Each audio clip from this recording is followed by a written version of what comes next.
What's going on, everybody, and welcome to episode number 2 of the Fighters Walk podcast. I am your host, Corey Keene. What is going on, guys? Hell of a weekend. It's Monday. You may have the Monday blues. You may not. It was tough getting up this morning, tough going to work, but I'm here to talk UFC 263. It was an incredible weekend. Had a lot of fun. Went over to a friend's house for the fights. We were all jacked up for them. There was something in the air. 263, there was something in the air around this UFC event. And for the most part, all things considered, it did deliver. I really did believe that it delivered. The prelims were pretty good for the most part. I'm going to be honest. I didn't catch a lot of the early prelims, but I did catch the 8 o'clock prelims, and they were good, man. Usually for a big card, you try to stack your prelims, and they delivered. They did deliver for the most part, but I'm here to talk about that main card. The main card was what everyone was all pumped up about, all ready for, and it was a great main card. I had so much fun watching these fights. I know a lot of my friends were hitting me up saying how you like the fight so far, and they were good. They were really good. This is more or less a recap show. I'm gonna recap that main card, and we're gonna be moving on from there. And then we'll be going into a fight night, and coming up less than a month. Not gonna say it. Less than a month. You can see right there. If you're listening to the podcast, not watching the video, I got Connor back there. Big fight coming up in July. If you didn't know. And if you don't know, now you do know. But let's talk main card, UFC 263. I'm going to pull it up if you guys are watching. And like I said, this card was fun. Super fun. It started off, I don't know how excited I was in the beginning, because if you guys listen to my first episode, you know that I had a dog in the fight. I had a dog in that first fight, and Jamal Hill, like I said, we've talked before. Sometimes we go back and forth on social media. I was all in on my boy Jamal. Jamal Hill is a hell of a fighter. 8-0 coming into this fight, and like I said, he was going up against a monster. Paul Craig, big freaking dude, man. He's a big guy. And you didn't know what was going to happen. And I did say, if he took it to the ground, it could be very interesting. And well, he did take it to the ground. And unfortunately for Jamal Hill, I witnessed it. Potentially, it looked like one of the most gruesome injuries I've ever seen watching UFC. I've seen Anderson Silva break his leg. I watched that pay-per-view. I just recently seen Chris Weidman do the exact same thing and step back on it, snap his leg. They were disgusting. Don't get me wrong. They were gross and very, very tough to watch. I do not watch them back, but I did watch that, and I did see those happen. What happened to Jamal Hill's elbow? Okay. What happened to Jamal Hill's elbow was something I physically got sick to my stomach. It was so gross. He got it caught when he was on the ground, and I saw something. It didn't look good right away. And my buddy and I, who were watching the fights, we looked at each other. It did not look good. The fight could have been stopped right there. Jamal Hill tries to turn out of it, almost escapes, and I swear his elbow something again. It pops again, and then you just see, like, oh my God, his arm it's something's broken, something is messed up. This is not good. Please stop the fight. And then Paul Craig's hitting him in the head, and I'm like, what are we doing here? Arizona, what are we doing here? I've never seen this official before. I've never seen the official Don't remember who his name or who he was, what his name was, but the fight needed to be stopped, and it wasn't. And I was super confused. Eventually, it does get stopped, TKO stoppage, and Jamal Hill's just left there sitting in shock, looking at his arm that is very much limp. It is not good. Everyone, I was thinking the worst. I know a lot of people were thinking the worst. You watch Dana White's post-fight press conference, you come to find out, yes, Jamal Hill suffered a very gruesome injury. He dislocated his elbow. Okay? He dislocated his elbow. Gross. They were able to pop it back in to place, and he was able to have full mobility in his arm that night. Full mobility. He's in a sling. I've seen on social media. I saw he's having some fun playing Xbox, telling people that he's still beating guys in Madden even with one arm. He's going to be back. I don't know what the recovery period is going to be, but he will be back.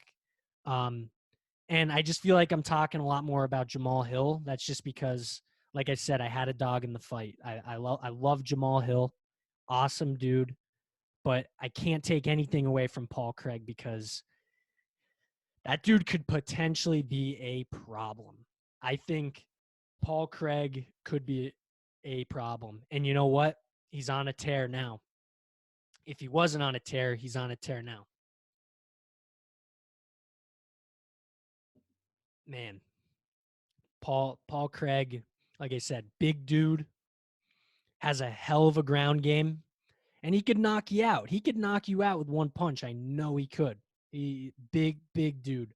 But that's how you kick off the main card, and it left a little bit of a sour taste in my mouth, seeing Jamal get hurt like that. But to Jamal Hill, speedy recovery, man. I know you'll be back. I know you'll be better than ever, and I can't wait to see you again. And to be honest, I can't wait to see Paul Craig fight again. See what's next for him. As we move on to the Maya Muhammad fight, and pretty much kind of what I expected. Very technical fight. It went all 3 rounds. It was somewhat slow at some points, but I bet on Muhammad. So I was happy with the outcome.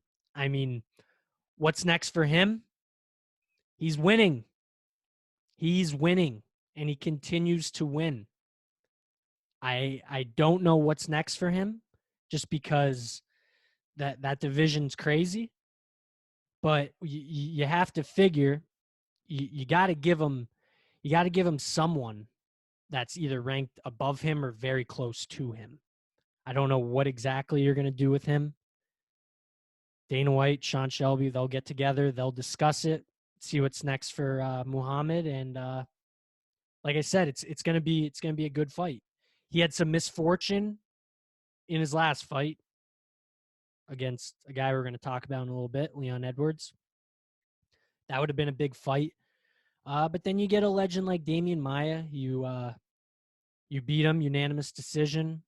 And like I said, you just got to figure out what's next for him. As for Damian Maia, who knows? I know he went to social media, said he'd love to fight Nate Diaz. I think Nate Diaz responded and said he didn't really want that fight. Jiu-jitsu guys, he doesn't want to fight another jiu-jitsu guy. I don't know, man. Damian Maia, I think he's 40, 41, 42 years old. I don't even know how many fights are left on his contract, but it'll be interesting to see what happens with him as well. This, like I said, this fight went 3 rounds, and you know it was a good fight for what it's worth. If you're the average fight fan, you're gonna be like, oh, that shit was boring, this that. For what it was worth, it was a very good fight, and it did show that Damian Maia, for how old he is, he's still durable, and he's still in this thing. The only thing that you're starting to see with him now is he's telegraphing these takedowns, And guys like Belal Muhammad, they're stopping it. He's going to fight younger guys, hungry guys. They're going to stop these takedowns. And that's what Damian Maia is known for. He's absolutely a magician on the ground. And guys are just stopping it. So kudos to Muhammad, and we'll be seeing what's next for him. Now, that the third main event on this card, the 5-round fight for no title. Both men are like, yeah, let's do it. Nate Diaz said, 2 rounds, 5 rounds, it doesn't matter to me. Well, these two guys, 5 rounds. They had 5 rounds for no title. All glory, baby. And let me tell you, this fight went all 5 rounds. All 5 rounds. And 25 minutes. These guys, awesome fight. Amazing fight. For about 40 seconds of octagon time, I'd say. Maybe 40 seconds of octagon time. There was a sliver of hope Nate Diaz was going to win this fight. Let me back up just a little bit, because I do want to say this, being that it's called the Fighters Walk Podcast. Nate Diaz, when he made his walk to the octagon, goosebumps instantly. DMX, The Reign, is hands down, to me, my opinion, one of, if not the best UFC walkout songs. There's something about that song. Luke Rockhold's come out to it for sure a couple times. And when I heard it, I was like, yes, this is that. I love this song. This is amazing. When Nate Diaz walked out to this song, I said, win or lose. There's nothing like a Nate Diaz walkout and coming out to DMX The Reign. That's all I needed to hear. I was ready to go. Team Nate Diaz through and through. Now, the fight happens. Leon Edwards, he is a bad man. He is a bad man. The layoffs didn't mean nothing. They didn't mean nothing to Leon Edwards. Leon Edwards' stock rose in that fight. It rose. You could potentially say he's ready for a title shot. It's not going to happen. I think Colby's still getting it. But if Leon Edwards is not fighting for a title next, there's something wrong. He doesn't need to prove anything to anybody.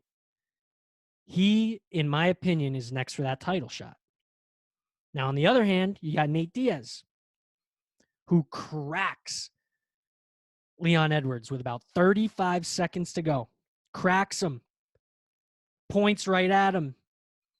I'm like, Nate, you got to go, man. Go. Try to knock him out. Let's get this done. You got to get this done. He couldn't get it done. But let me tell you, man, it's all I needed to see. So Nate Diaz's stock rose in this fight. Call me crazy. Nate Diaz's stock rose in this fight. I said in pod 1,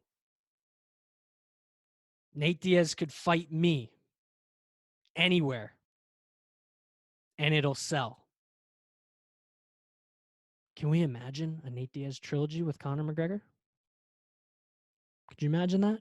Imagine the trilogy. Could you imagine a Nate Diaz versus anybody in that division? I don't see him going up to down to 155. Anybody in that division. I'm game. Nate Diaz could fight anybody. Bring the LFA champion, 170. Bring him up. to fight Nate Diaz. I'm game. It does not matter to me. Nate Diaz stock rose Saturday night. And I'm ready for anything. Now we got to see Nick. He's saying, Nick, let's make that happen. When is Nick fighting? I'm ready for all the Diaz brothers. All of it. From the press conference to the weigh-ins to the fight to the post-fight press conference when he's smoking weed, just saying like, yeah, man, I'm here. It's unbelievable. I'm all in on the Nate Diaz. All aboard because I'm on that Nate Diaz train, baby. And to be quite honest, I'm on the Leon Edwards train too. Watching he masterpiece. The fight was a masterpiece for Leon Edwards, except when he got caught. Nate was doing his unorthodox stuff. He was pointing at him, Stockton slap here, just being that disrespectful guy in the cage, saying like, yeah, I got you. But besides that, Leon Edwards, he's a bad man. He is a bad man and fun to watch. Fun to watch. So Leon Edwards, kudos to you. You get the job done. Hold out for that title fight, man. Please. I know you're probably not going to hear this, but just hold out. Hold out for that title fight because you deserve it. And I don't want you to get some guy who's floating in the top 5. You get cracked. I don't want to see it. Get Leon Edwards the title fight he deserves because he does. He does. That's all I got to say about that. Co-main event, another 5-round fight for the UFC Flyweight Championship. I said it. Davison Figueiredo is going to win this fight. He's too good. He's too good. The fights I've seen him in, he's so dominant. Brandon Moreno had different plans. Brandon Moreno had different plans. And his story alone, man, if that shit doesn't get you emotional, I don't know. He knew he was going to win that fight, and he went out there and he won that fight. And he made it look easy. Guy who was picked last in the Ultimate Fighter. Cut from the UFC. Goes down to LFA. Grinds his way back up to win the LFA title. Comes back to the UFC. And he goes on a run.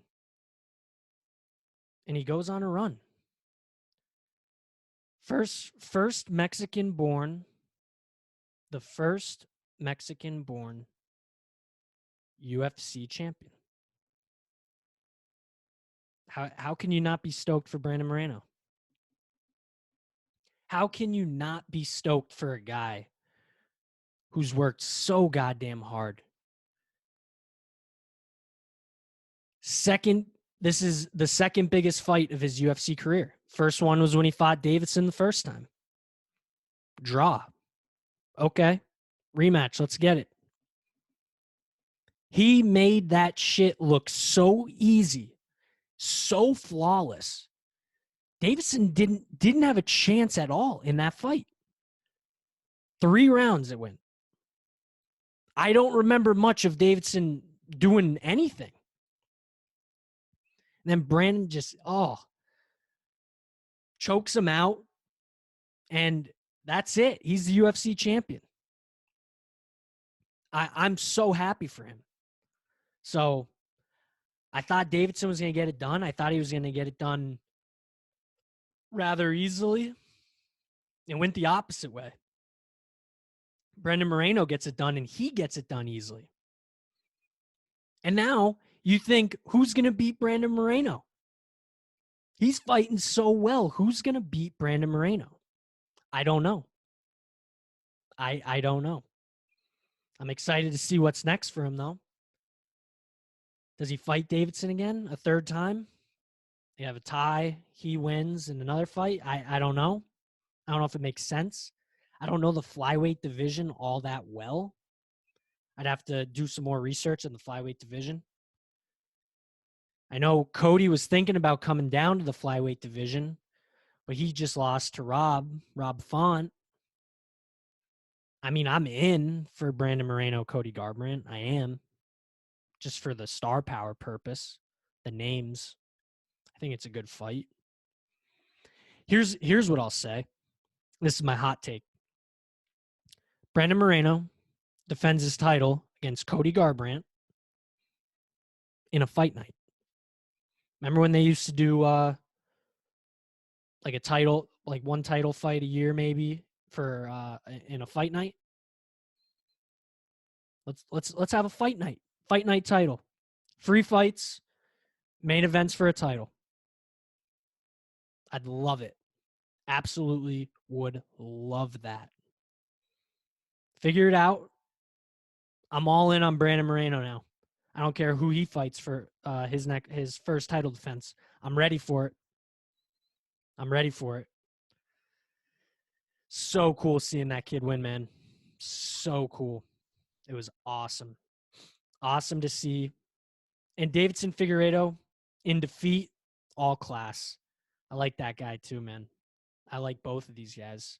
So whatever happens next for both of them, I'm ready. I'm ready to see them fight again. There was one more fight, if you guys didn't know. There was a main event.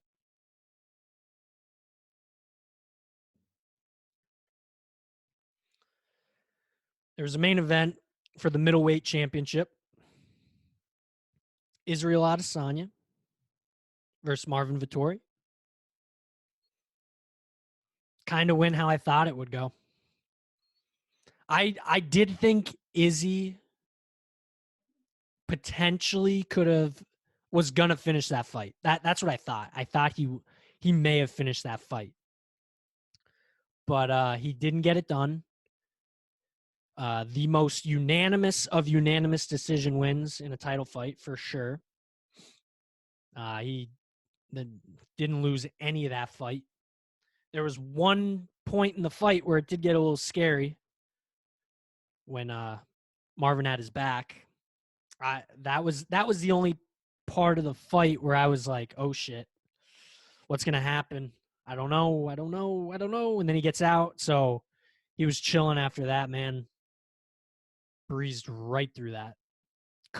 Just coasted. Coasted to a title defense. It was good to see Izzy win again. Get back on the winning ways. Because that was one of the big things. I wanted to see how Izzy would respond after his first professional MMA loss. So to see him come out and just dominate, absolutely dominate, was good to see. I don't know who beats him. I know he called out Whitaker again. Could Whitaker beat him? Yeah, maybe. Whitaker's been pretty dangerous as of right now. But that first title fight, yeesh. Izzy made that shit look easy. Izzy made that shit look easy. So they fight again. Listen, it could change. I mean, you can't take anything away from Robert Whitaker because he's a beast. He's a beast. But I don't know. I think that's what it's looking like. That's going to be the next fight. Izzy Whitaker, Izzy and Rob Whitaker. So let's talk a little bit about Marvin. What's next for Marvin? Well, you give him a big name. Yeah, he didn't look great in that fight. Lot of 50-45s. Lot of 50-45s. But that shouldn't define Marvin Vettori. I'm going to tell you this. And I'm going to tell you why. He's a hell of a fighter, man. He is a hell of a fighter. He beats Jack Hermanson, who they were hyping him up. He beats Kevin Holland easily. They were hyping him up. Kevin will fight anyone, anywhere, anytime. So Marvin's not done. Marvin's not done. Do I think he could ever beat Izzy? Everyone has a puncher and a puncher's chance, and anyone could be submitted. But quite frankly, I don't see him beating Izzy. But Marvin's gonna be cool. Marvin will be gravy, man. I think he'll be chilling. So that's UFC 263 in a nutshell. If you didn't watch it, most of my viewers definitely watched it, and definitely had a good ass time watching it. The other thing I did want to talk about really quick was the dude who 7-second knockout. God bless him too. His story's pretty crazy. I have to look into him a little more, follow his story. But he's going to be out a little bit because you decide to jump on the cage. You're all jacked up after a sick knockout. And then you tweak your knee. I didn't see if anything came out of that yet, but I'm going to be looking out for that. And he didn't get a win bonus, which I was super shocked. I was super shocked he didn't get a performance of the night. But it makes sense who got the performance of the night. I think it was Paul Craig and Brandon Moreno, but I'm not 100% sure. I have to double check on that too. That's that, boys and girls. That's the recap. The recap of 263. I'm gonna keep going. I'm gonna keep this podcast stuff going because I love it. I love sitting here in my little office space talking UFC. Even if I'm not 100% right on everything, I like to fact check myself. You guys could fact check me as well. I'd appreciate that. Working on some guests. So you don't have to hear me talk to myself for 25 to 40 minutes every time. So stay tuned for some guests, whether it be friends, whether it be fighters, maybe both. Who knows? But we're going to get that in the works. I'm going to stick to the schedule of Friday. I'm thinking Friday recordings for before Saturday fights, unless fights are on a Friday, but I don't think that'll ever be the case. So I'm going to stick to Fridays, upload them late, so you could either go to bed, listen to me talk, serenade you before you go to sleep, or you could listen to it Saturday morning when you're having a cup of coffee, or later in the day before the fights when you're drinking some adult sodas. And then I'm going to record on Mondays, and I'll probably get the episodes out Tuesday. So that's going to be the Fighters Walk podcast schedule for right now. Thank you for the overwhelming love, support for whoever did reach out to me. I really appreciate it. Any ideas you guys have too? I'd love to hear them. Love to see what I could do to better myself as I continue to move forward in this process. Because I'm not stopping. I'm not going anywhere. Fighters Walk podcast is going to continue to grow. I'm going to continue to have a great time. Like I said, thank you for all the love and support.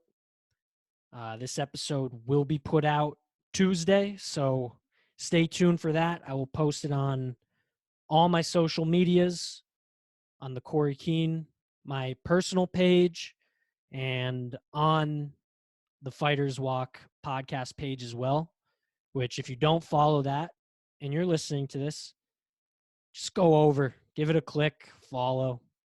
I don't post that much. I'm not very annoying. You'll get some reposts on my story. That's about it. And if you don't subscribe to the YouTube channel, the Fighters Walk podcast on YouTube, hit the ding, hit the subscribe button, please. It's not going to hurt you. You have a valid email, you're hooked up to YouTube. Hit the ding. You'll get some notifications. You'll see my videos pop up here and there. I'd really appreciate it. I'd really appreciate it. And if you're a fan of the show, tell your friends. Not all my friends are UFC fans. Not all my family members are UFC fans. So they'll listen to support, but branch out. Tell a friend, hey, my buddy's just starting a UFC podcast, MMA podcast. Give it a listen. Never know if you'll like it. I'd really appreciate it. So once again, thank you for tuning in to the Fighters Walk podcast, episode number 2. I'm your host, Corey Keene, and I will be back. Like I said, I will be back. Thank you. Have a good one. Talk soon.